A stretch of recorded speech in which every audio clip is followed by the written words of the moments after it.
Come on, dude, let's go.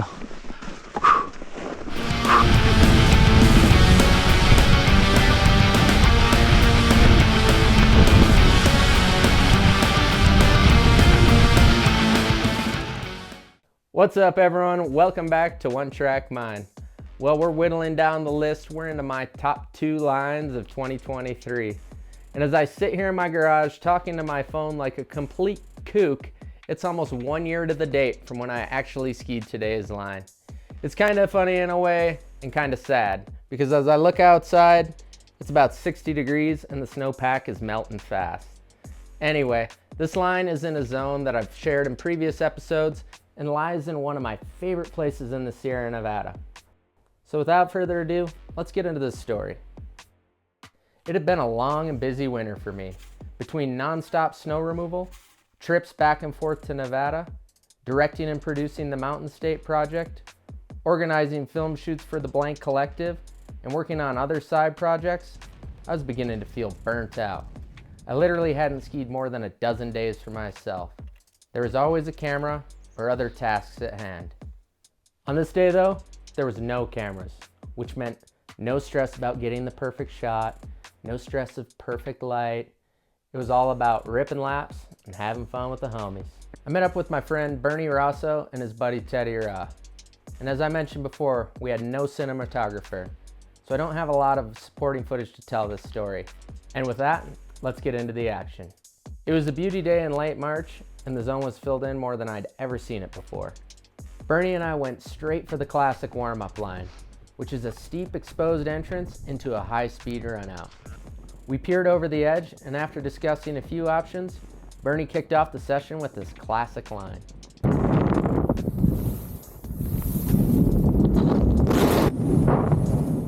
Conditions were perfect, and as I watched Bernie rip out into the apron, it got me super fired up to ski my own warm-up line.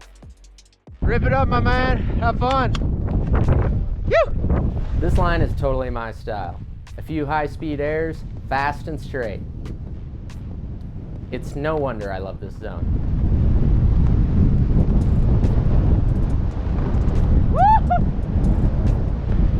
Things escalated rather quickly after run 1.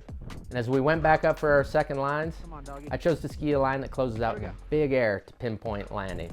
It's a mandatory stomp type move on this one, as things would get ugly in a hurry if you crash here. It's rare this line is even feasible, so I was elated to shred this line in such perfect conditions. I got to the bottom of my line and scrambled to get my phone out just in time to catch Bernie ripping through the crux of his line. It was one of those kind of days. As soon as you saw your buddy come out the bottom safe, it was time to drop in so we could keep ripping laps. Here's how it looked from his point of view. This is the perfect line with perfect conditions and perfectly executed.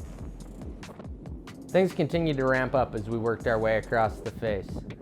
Bernie's next line dropped him into an exposed hanging snowfield.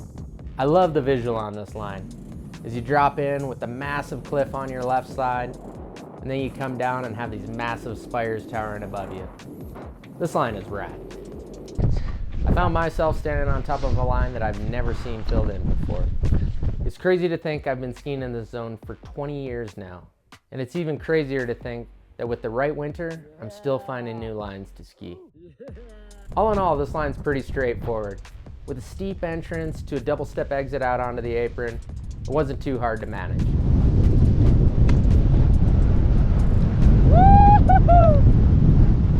Alright, now for the reason we're here.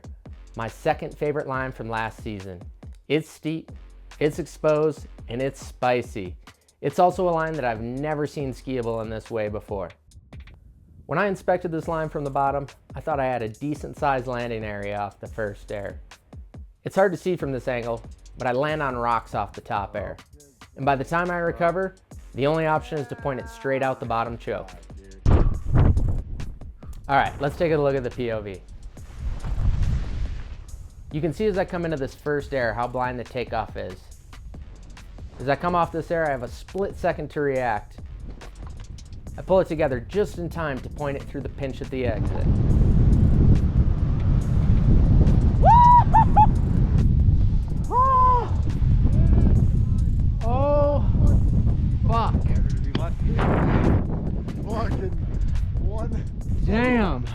This one definitely caught me off guard and scared the shit out of me. I thought I had studied my line well, and clearly, I didn't. If I'd been just 2 feet to the left, it would have been perfectly executed. If I'd been 2 feet to the right though, I might not be sitting here talking to you guys. What I do know is, this is a line I'll never forget, and a day I'll never forget, ticking off lines that have never been skied in this popular zone. And on that note, that's another episode of One Track Mind. That's all for this week, folks. Tune in next week for the grand finale and my #1 line for 2023.